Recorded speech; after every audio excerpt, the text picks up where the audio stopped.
Welcome to my YouTube channel. আজ আমরা আলোচনা করব ইংরাজি গ্রামারের নাম্বার, যেটাকে আমরা বাংলায় বচন বলে থাকি। তো নাম্বার কোন জিনিস, কাকে বলা হয় নাম্বার? নাউনের সংখ্যাকে ইংরাজি গ্রামারে আমরা নাম্বার বলে থাকি। মানে নাউনের যে সংখ্যাগুলো বোঝানো হয়, একটি না একটির বেশি, সেইগুলোকে আমরা নাম্বার বলছি। তো কোনো নাউনে যদি একটি মাত্র সংখ্যা বোঝায়, তাহলে তার ক্ষেত্রে আমরা সেটাকে বলি সিঙ্গুলার, যেটাকে বাংলায় বলা হয় একবচন। যেমন বুক, বক্স, ব্যাগ।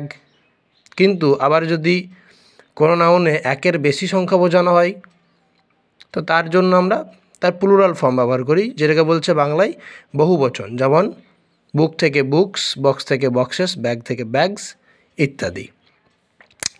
সাধারণত কাউন্টেবল নাউনগুলোর, অর্থাৎ যেসব নাউনগুলো আমরা গুনতে পারি আর কি, গোনা যায়, তাদের প্লুরাল করা যায় বা তাদের প্লুরাল হয়।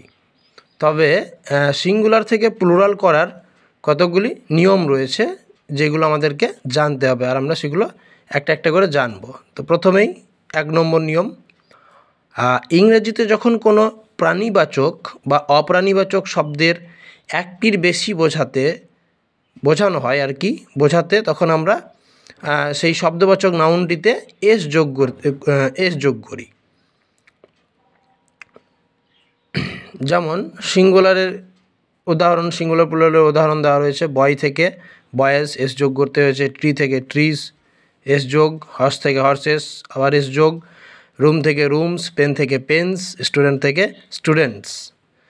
2 নম্বর নিয়মে বলা হয়েছে যে যদি নাউনের সিঙ্গুলার ফর্ম এ এক্স, সিএইচ, জেড, এস এবং এসএইচ থাকে, তবে সেগুলির ক্ষেত্রে প্লুরাল করার সময় বা প্লুরাল বোঝানোর জন্য আমাদের তাদের সাথে ইএস যোগ করতে হয়, কারণ শুধু এস যোগ করলে তাদের উচ্চারণগুলো ঠিকঠাক হয় না।